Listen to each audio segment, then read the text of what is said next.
السلام علیکم ورحمۃ اللہ۔ جی میرے پیارے بھائیوں اور میری معززات قابل صد احترام ماؤں بہنوں اور بیٹیوں، بلوغ المرام کتاب الجامع سبق نمبر ہے 25۔ بسم اللہ الرحمن الرحیم۔ عن عبداللہ ابن مسعود رضی اللہ تعالی عنہ قال قال رسول اللہ صلی اللہ علیہ وسلم سباب المسلم فسوق وقتالہ کفر، متفق علیہ۔ ابن مسعود رضی اللہ تعالی عنہ راوی ہیں، پیارے نبی محمد الرسول اللہ صلی اللہ علیہ وسلم نے فرمایا، مسلمان کو گالی دینا فسق ہے اور مسلمان کے ساتھ لڑائی لڑنا کفر ہے، متفق علیہ۔ تو پیارے نبی صلی اللہ علیہ وسلم نے مسلمان کو گالی دینا فسق بتایا۔ فسق آدمی کو اللہ کی اطاعت سے باہر نکال دیتا ہے۔ فاسق آدمی اللہ کی اطاعت سے باہر نکلنے والا ہوتا ہے، یعنی اللہ رب العالمین کا نافرمان۔ گالی دینا چونکہ ممنوع ہے، حرام ہے، اور گالی دینے والا اللہ کا نافرمان ہوتا ہے، اس لیے ایسے شخص کو فاسق کہا گیا۔ اسی طرح پیارے نبی صلی اللہ علیہ وسلم نے فرمایا کہ مسلمان کے ساتھ لڑائی کرنا یہ کفر ہے۔ یہاں کفر مجازی طور پر بولا گیا ہے۔ اگر کوئی شخص مسلمان کا قتل جائز سمجھتا ہو اور اسلام کی حالت میں اس سے لڑنا حلال سمجھتا ہو تو اس شخص کا کفر حقیقی کفر ہے، یعنی صحیح معنوں میں جو کافر ہوتے ہیں اور جو کفر ہوتا ہے تو اس شخص پر وہ ہوگا جس نے مسلمان سے لڑنا، مسلمان کو مارنا حلال سمجھا، جائز سمجھا، تو اس کا کفر حقیقی کفر ہے۔ اور اگر یہ جائز اور حلال نہیں سمجھتا بلکہ محض لڑائی جھگڑا کر رہا ہے اور اس لڑائی جھگڑے میں پھر وہ مسلمان کو قتل کر دیتا ہے تو بدلے میں قاتل جہنم میں جائے گا۔ جس نے مسلمان کے قتل کو جائز اور حلال سمجھا وہ ہمیشہ کے لیے کافر ہے، اس حال میں مرنے والا ہمیشہ جہنم میں ہوگا۔ اور جس نے عام لڑائی جھگڑے میں اس چیز کو حلال نہ سمجھا لیکن جان بوجھ کر ارادی طور پر یا بغیر ارادے کے مسلمان کو قتل کر دیتا ہے تو اس کے لیے پھر یہ سزا ہے۔ لڑائی جھگڑے میں مسلمان کو قتل کرنا یا مسلمان سے لڑنا یہ کفر ہے۔ پیارے نبی صلی اللہ علیہ وسلم نے اپنی احادیث میں، اپنے فرامین میں گالی دینا اور لعنت کرنا کلمہ پڑھنے والے کو اس سے منع کیا ہے، بلکہ قرآن مجید فرقان حمید نے تو دیگر کو بھی گالی دینے سے منع کیا کہ وہ پھر پیارے نبی صلی اللہ علیہ وسلم نے گالی دینے سے منع کیا، اور قرآن مجید فرقان حمید نے بھی گالیاں دینے سے منع کیا ہے۔ صحیح بخاری ہے، صحیح بخاری میں کتاب الادب ہے، اور کتاب الادب میں باب ما ینہی من السباب واللعن، گالی اور لعنت کے منع ہونے کا بیان۔ پیارے نبی صلی اللہ علیہ وسلم سے حضرت ابو ذر رضی اللہ تعالی عنہ روایت کرتے ہیں، آپ صلی اللہ علیہ وسلم کے پیارے صحابی حضرت ابو ذر رضی اللہ تعالی عنہ صحیح بخاری کی 6045 نمبر حدیث کے راوی ہیں۔ انہ سمع النبی صلی اللہ علیہ وسلم یقول، ابو ذر نے اللہ کے رسول صلی اللہ علیہ وسلم کو فرماتے ہوئے سنا، لا یرمی رجل رجلا بالفسوق ولا یرمی بالکفر الا ارتدت علیہ ان لم یکن صاحبہ کذالک۔ پیارے نبی صلی اللہ علیہ وسلم نے فرمایا، اگر کوئی شخص دوسرے شخص کو اس کے اوپر فسق کا یا کفر کا الزام لگاتا ہے، کسی کو فاسق کہتا ہے یا کافر کہتا ہے، اور جس پر اس نے الزام لگایا اگر وہ بندہ در حقیقت میں فاسق یا کافر نہیں ہے، تو یہ فسق اور کفر کہنے والے پر لوٹ آتا ہے۔ اللہ سبحانہ و تعالیٰ سے دعا ہے کہ ہم جو اس سے پہلے کسی کو فاسق اور فاجر کہہ چکے، کسی کو کافر کہہ چکے، اور وہ کافر یا فاسق اور فاجر نہیں تھا، تو ہم اپنے رب سے اس پر استغفار کرتے ہیں اور کریں۔ اس حدیث سے ہمیں یہ معلوم ہوا کہ مسلمان کو گالی دینا کتنا بڑا گناہ ہے، اور کسی مسلمان کو فاسق اور فاجر کہنا کس قدر بڑا گناہ ہے کہ جس کو کافر یا فاسق کہا اگر وہ کافر فاسق نہیں ہے، تو جس نے یہ بات کہی، فتویٰ دینے والے پر، الزام لگانے والے پر، بات کرنے والے پر یہ فسق اور کفر لوٹ آئے گا، یعنی کہنے والا پھر خود فاسق بھی ہوگا اور کافر بھی ہو جائے گا۔ تو اس چیز سے ہمیں مکمل پرہیز کرنا چاہیے۔ اسی طرح صحیح بخاری کسی باب میں حضرت انس رضی اللہ تعالی عنہ راوی ہیں، نبی صلی اللہ علیہ وسلم کے متعلق انس فرماتے ہیں، لم یکن رسول اللہ صلی اللہ علیہ وسلم فاحشا ولا لعانا ولا سبابا کان یقول عند المعتبۃ ما له ترب جبینہ۔ پیارے نبی صلی اللہ علیہ وسلم نہ تو فحش گو تھے، یعنی بری باتیں، برے اخلاق والے نہیں تھے، بلکہ آپ تو انک لعلی خلق عظیم کے مرتبے پر فائز تھے۔ کائنات میں اللہ کی مخلوق میں سب سے کامل اور مکمل اخلاق کے مالک محمد الرسول اللہ صلی اللہ علیہ وسلم تھے۔ تو خادم رسول حضرت انس فرماتے ہیں، نبی صلی اللہ علیہ وسلم فحش گو نہ تھے، نہ ہی پیارے نبی صلی اللہ علیہ وسلم لعنت کرنے والے تھے۔ لعنت اللہ کے رسول نے نہیں کی، کسی کو یہ نہیں کہتے تھے کہ تیرے اوپر لعنت ہو، نہ ہی پیارے نبی صلی اللہ علیہ وسلم گالی گلوچ کرتے تھے، کبھی گالی نہیں دی، بلکہ دیگر احادیث میں انس فرماتے ہیں کہ مجھے نبی صلی اللہ علیہ وسلم نے، میں جب تک پیارے نبی کی خدمت میں رہا، اف تک نہیں کہا اور تیوری تک نہیں چلائی۔ حالانکہ غلام سے، نوکر سے، بچے سے نقصان بھی ہوتا ہے اور غصہ بھی آتا ہے، مگر نبی صلی اللہ علیہ وسلم نے کبھی ایسی کوئی چیز نہیں کی۔ ہاں، اگر کسی کو پیارے نبی ڈانٹتے تو آپ کی ڈانٹ یہ ہوتی تھی کہ تجھے کیا ہو گیا، اسے کیا ہو گیا ہے، اس کی پیشانی خاک آلود ہو۔ یہ ایک جملہ ہے جو عرب میں استعمال ہوا کرتا تھا۔ تو اس حدیث سے بھی یہ معلوم ہوا کہ فحش گویاں نہیں کرنی چاہیے۔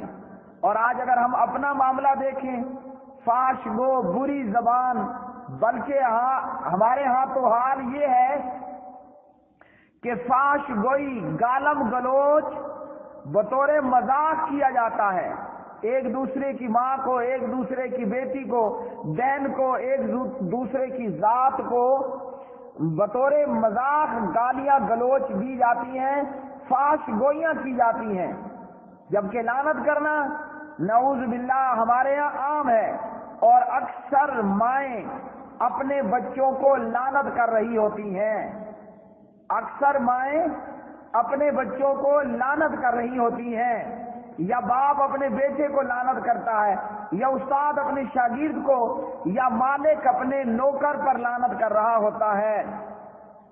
یہاں معاملہ کتنا گمبھیر ہے کہ اگر کسی نے کسی پر لعنت کی، پیارے نبی ایک اور حدیث میں فرماتے ہیں اگر کسی نے کسی پر لعنت کی ہے تو وہ لعنت کا مستحق اگر نہ ہوا، لعنت کرنے والے پر دوبارہ لوٹ آئے گی۔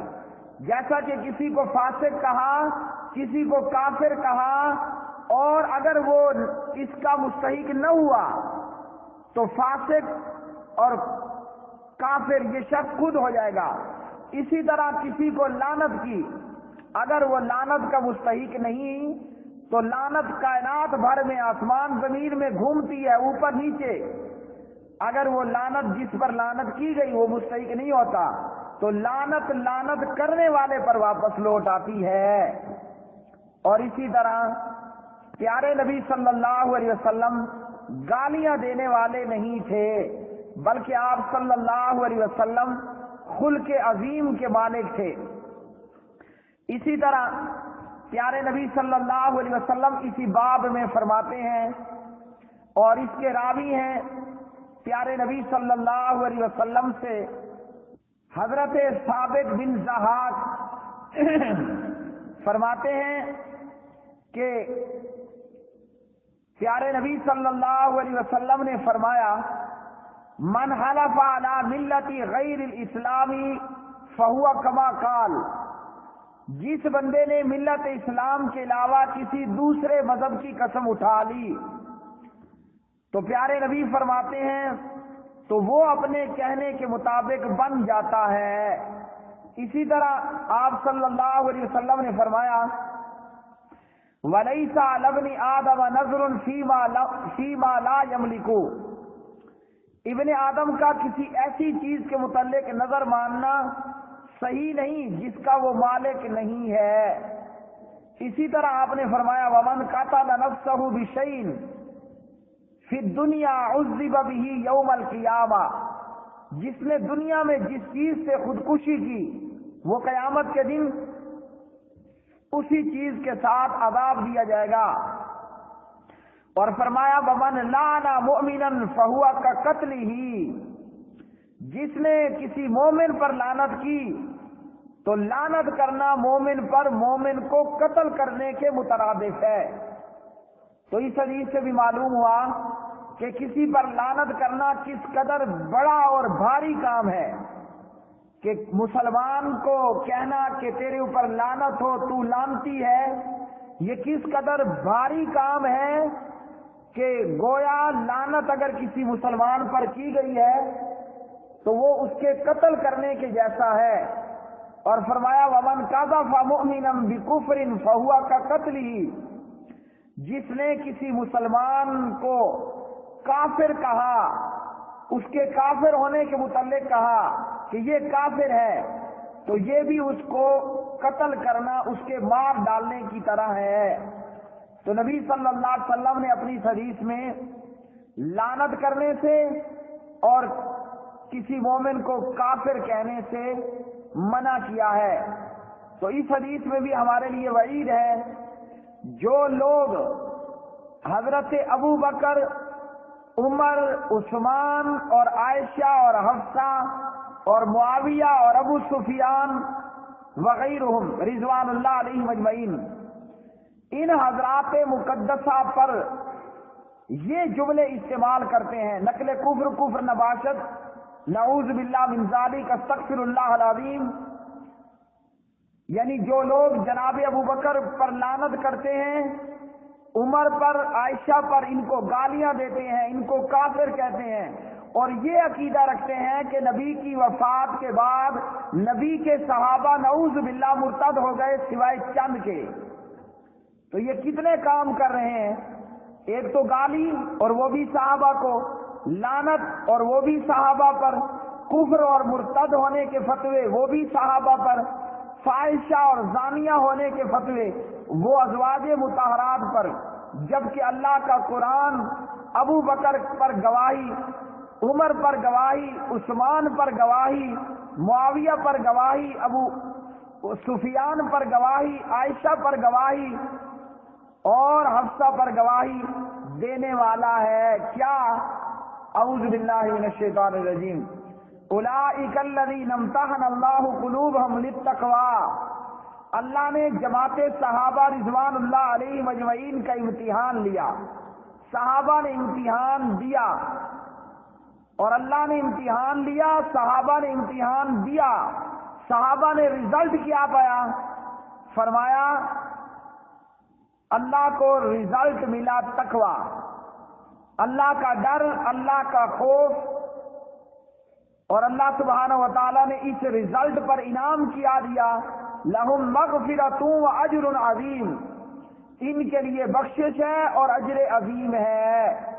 تو جو اس جماعت کو لعنت کرے، کافر کہے، فاحشہ اور زانیہ کہے، کیا مطلب؟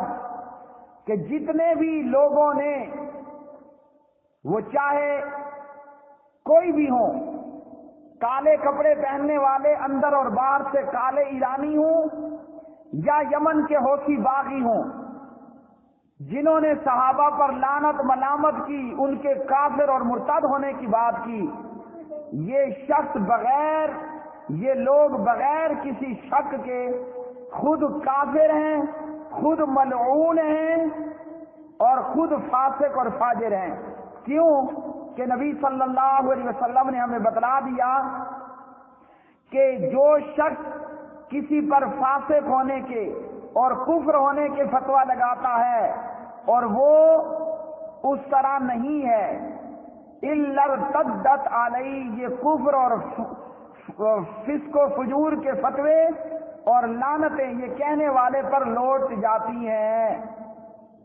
تو اہل تشیع، ان میں سے جتنے بھی وہ لوگ ہیں، وہ ایک ہیں یا 1 کروڑ ہیں، جو صحابہ پر نعوذ باللہ من ذالک تبرہ کریں، صحابہ پر لعنتیں کریں، صحابہ کو فاسق کہیں، صحابہ کو فاجر کہیں، صحابہ کو مرتد اور کافر کہیں۔ صحابہ یہ نہیں تھے۔ جب صحابہ یہ نہیں تھے تو کافر کون ہوا؟ فاسق اور فاجر کون ہوا؟ ملعون کون ہوا؟ مرتد کون ہوا؟ کہنے والا کالا ایرانی ہوا۔ اسی طرح میرے پیارے بھائیوں، جب غصہ آئے، لڑائی جھگڑا ہو، گالم گلوچ کا ماحول ہو، تو کرنا کیا ہے اس موقع پر؟ پیارے نبی صلی اللہ علیہ وسلم کے پیارے صحابی حضرت سلیمان بن سرد رضی اللہ تعالی عنہ راوی ہیں۔ حضرت سلیمان بن سرد نہیں، حضرت سلیمان بن سرد رضی اللہ تعالی عنہ راوی ہیں، فرماتے ہیں کہ استب رجلان عند النبی صلی اللہ علیہ وسلم فغضب احدهما فاشتد غضبه حتى انتفخ وجهه وتغير۔ دو آدمی نبی صلی اللہ علیہ وسلم کے سامنے ایک دوسرے کو گالی دینے والے، ان میں سے ایک کو بہت زیادہ غصہ آیا اور اس کا چہرہ پھول گیا، رنگ متغیر ہو گیا۔ نبی صلی اللہ علیہ وسلم نے فرمایا، میں ایک کلمہ جانتا ہوں، اگر یہ شخص کہہ دے تو اس کا غصہ دور ہو جائے گا۔ ایک صحابی اٹھا اور اس غضبناک بندے سے جا کر کہنے لگا کہ اگر آپ اعوذ باللہ من الشیطان الرجیم پڑھ لیں آپ کا غصہ دور ہو جائے گا۔ تو یہ شخص چونکہ غصے میں بھرا ہوا تھا، کہنے لگا کہ کیا تو یہ سمجھتا ہے کہ مجھے کوئی بیماری ہے یا میں دیوانہ ہوں؟ جاؤ، بھاگ جاؤ یہاں سے، اپنا کام کرو۔ تو پیارے نبی صلی اللہ علیہ وسلم نے اس حدیث میں یہ بتلایا کہ غصے کے وقت میں اعوذ باللہ من الشیطان الرجیم پڑھنا ہے۔ پیارے بھائیو، ان تمام احادیث سے ہمیں یہ معلوم ہوا کہ گالی دینا، لعنت کرنا، کفر کے فتوے لگانا حرام ہے۔ تو اس لیے ہم سب پر یہ فرض بنتا ہے، ضروری بنتا ہے، اولاً تو ہماری پوری ترجیح ہو لڑائی جھگڑا نہ کریں۔ اور کل یا گزشتہ اسباق میں، بلکہ کل کے ہی سبق میں ہم یہ پڑھ چکے ہیں، سن چکے ہیں کہ گالی دینا یہ منافق کی نشانی ہے۔ اذا خاصم فجر، منافق جب لڑائی کرتا ہے تو گالی دیتا ہے۔ اسی طرح نبی صلی اللہ علیہ وسلم نے فرمایا کہ منافق چاہے روزہ رکھے، چاہے نماز پڑھے اور چاہے یہ دعویٰ کرے کہ میں مسلمان ہوں، لیکن یہ چیزیں اگر اندر موجود ہوں گی تو وہ منافق ہوگا۔ تو یہاں بھی نبی صلی اللہ علیہ وسلم نے گالی دینے سے منع کیا ہے۔ گالیاں دینا یہ منافق کی نشانی ہے اور گالی دینا بری بات ہے۔ اس حدیث کا اگلا ٹکڑا کہ وَقِتَالُهُ كُفْرٌ، مسلمان سے لڑائی کرنا کفر ہے۔ مسلمان کے قتل کو حلال سمجھنے والا، مسلمان کے ساتھ لڑائی کو حلال سمجھنے والا کافر ہے۔ تو کیا معلوم ہوا، جو لوگ ٹی ٹی پی کی صورت میں ہوں، جو لوگ یمن کے حوثی باغیوں کی صورت میں ہوں، یہ تمام لوگ جو لا الہ الا اللہ محمد الرسول اللہ سے محمد الرسول اللہ پڑھنے والوں سے لڑائیاں کرتے ہیں، اور اسی طرح IS دولت اسلامیہ، داعش اور ان کے امیر بغدادی صاحب، یہ اور اس قسم کی تمام جماعتیں یہ کافر اور تکفیری جماعتیں ہیں۔ کیوں کہ ٹی ٹی پی ہو یا یمن کے حوثی باغی ہوں یا IS ہو، لا الہ الا اللہ پڑھنے والوں کا قتل اور ان سے لڑائی کرنا انہوں نے حلال سمجھا، جبکہ لڑائی کرنی کس سے تھی؟ اس کافر سے لڑائی کرنی تھی جو کافر مسلمانوں سے لڑ رہا ہے، نہ کہ عام سویلین کافروں کو مارنا شروع کر دینا۔ لڑائی کرنی تھی لڑائی کرنے والے کافر سے، اور جو لوگ ملک پاکستان سے لڑائی کرنے والے ہوں، پاکستان آرمی سے لڑنے والے ہوں، FC اور پولیس پر دھماکے کرنے والے ہوں، اور جو یمن کے حوثی باغیوں کی طرح کلمہ پڑھنے والی مسلمان حکومت المملکہ العربیہ سعودیہ کے خلاف لڑنے والے ہوں، بیت اللہ کی طرف میزائل مارنے والے ہوں، اور دولت ابلیسیہ IS کی طرح کلمہ پڑھنے والوں کی گردنیں کاٹنے والے ہوں، کلمہ پڑھنے والوں کی گردنوں میں بارود باندھ کر دھماکے کرنے والے ہوں، کلمہ پڑھنے والوں کو زندہ آگ میں جلانے والے ہوں، یہ تمام لوگ جو مسلمانوں سے لڑ رہے ہیں، کلمہ پڑھنے والوں کو قتل کر رہے ہیں، وَقِتَالُهُ كُفْرٌ، مسلمان سے کلمہ گو سے لڑنا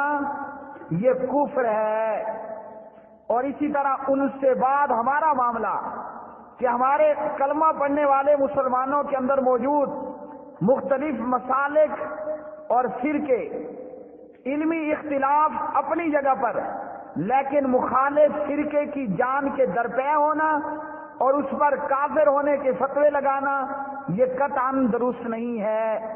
جہاں فروعی یا اصولی اختلافات موجود ہیں، وہ عقائد میں ہوں، وہ مسائل میں ہوں، وہ اعمال میں ہوں، ہمارا کام ہے کہ اپنی قلم اور اپنی زبان سے شائستگی کے ساتھ اپنا نقطہ نظر بیان کریں اور جو مخالف ہیں اس کا رد کریں، نہ کہ کسی کلمہ پڑھنے والے پر کفر کے فتوے لگائیں یا اس کی جان و مال کے در پہ ہوں۔ پیارے نبی صلی اللہ علیہ وسلم فرماتے ہیں کہ ایک مسلمان کے دوسرے مسلمان پر اس کی جان بھی حرام، اس کی مال بھی حرام اور اس کی عزت بھی حرام، یعنی کلمہ پڑھنے والا کسی مسلمان کے جان کے درپے نہیں ہوگا، اس کی عزت کے درپے نہیں ہوگا اور اس کے مال کے بھی درپے نہیں ہوگا۔ تو مسلمان کو گالی دینا فسق ہے اور اس سے لڑائی کرنا کفر ہے۔ بلوغ المرام کتاب الجامع کا یہ سبق نمبر تھا 2525۔ اللہ سبحانہ و تعالیٰ سے دعا ہے اللہ خالق و مالک ہمیں قرآن و سنت کو بیان کرنے، قرآن و سنت کو عام کرنے اور قرآن و سنت پر عمل کرنے کی توفیق عطا فرمائے۔ محترم بھائیوں، نہ جانے کافروں نے یہ انٹرنیٹ اور یہ میڈیا کس لیے ایجاد کیا۔ ہم بطور مسلمان یہ پوری کوشش کریں کہ وہ سوشل میڈیا ہو یا اس کے علاوہ الیکٹرانک میڈیا ہو یا پرنٹ میڈیا ہو، جہاں جہاں مسلمان موجود ہے ہر ذریعے کو استعمال کر کے کتاب و سنت کے پیغام کو آگے کریں اور آگے پہنچائیں اور عمل کی کوشش کریں۔ وما علینا الا البلاغ المبین۔